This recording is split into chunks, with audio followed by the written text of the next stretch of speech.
Okay, so the next topic we're going to address is security management. This is something that we've had a number of questions about recently. We offer a number of different options for this and a number of different recommendations. The main sort of factors of it are like how do you keep your build secure? You know, what can you do to get through with that, which leads into platform features that do that for you. These are mainly sort of the key management and the NDA agreement facility, but there's a couple of other areas there. There's also some additional platforms you can use, such as Parsec, that can enable sort of security at a higher level for your project. The first question you really have to ask yourself is security needed and how much does it matter to you? Think about if you really even need to implement a higher level of security. Yes, you might have IP that needs protected, or you might prefer to have an NDA in place for peace of mind. 100% no objections whatsoever to that. But you may be already announced. You may want it's almost like a public beta, I suppose, where you know you would almost encourage people to talk about your title. Again, it depends on your circumstances. We would always let you make the decision there. Just think about the restrictions that you might want to implement on your participants. Next question would be, how would you go about securing it?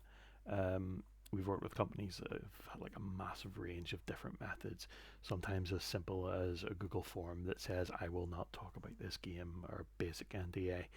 Others with like a full parsec setup where they've set up a remote machine that the build is stored on, so the participant doesn't even download anything other than our recorder to their device, and everything is then captured and you're able to see that sort of live.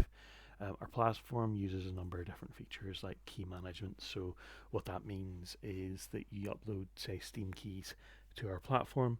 Um, it will then distribute keys.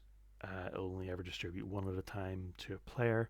You can monitor keys based on who has them, and it'll only distribute the amount that is based there, so you can withdraw them at any time in terms of like revoking them on Steam. We also have different levels of security for you, like from as basic as a standard NDA, ranging to collecting identification from players who are taking part in the test, all the way up to like what's essentially a level 3 security is what we would call it, where it's a one-on-one call with the player. We watch their environment, we watch everything they do, and they play the game with us in their presence, and we check them for removal of the game from their device at the end of the playtest. We watch them during the entire test. So there's a number of different options that you have, and something like that last one can easily be implemented in Discord. Again, you could set up a room in a Discord server or a call on Discord, and just essentially have them on camera and have them share their screen the entire time. The possibilities are there for you just to keep an eye on things. Obviously, I would always say to make sure you gather the relevant information from them, so like name and address, etc., if you do have to reach out to them in any way after. Our recommendations are that we suggest you use Steam where possible. It allows you to manage keys, it's free, it can be quickly set up, and branches can be used to distribute different versions of your game. And as well, as I mentioned, our platform can be used to distribute keys and review who has which keys. If you need to go at a bit of a higher level, Parsec allows you to host a virtual machine with your build.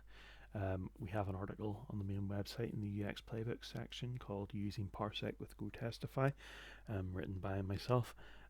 Has some quite good information in there about how you would go about using it or the circumstances that you could use it. But essentially, it's similar to what I mentioned earlier. You can have your build stored remotely on a machine and invite a participant to access that. They'll never get access to the actual game files themselves, so it's quite secure in that way.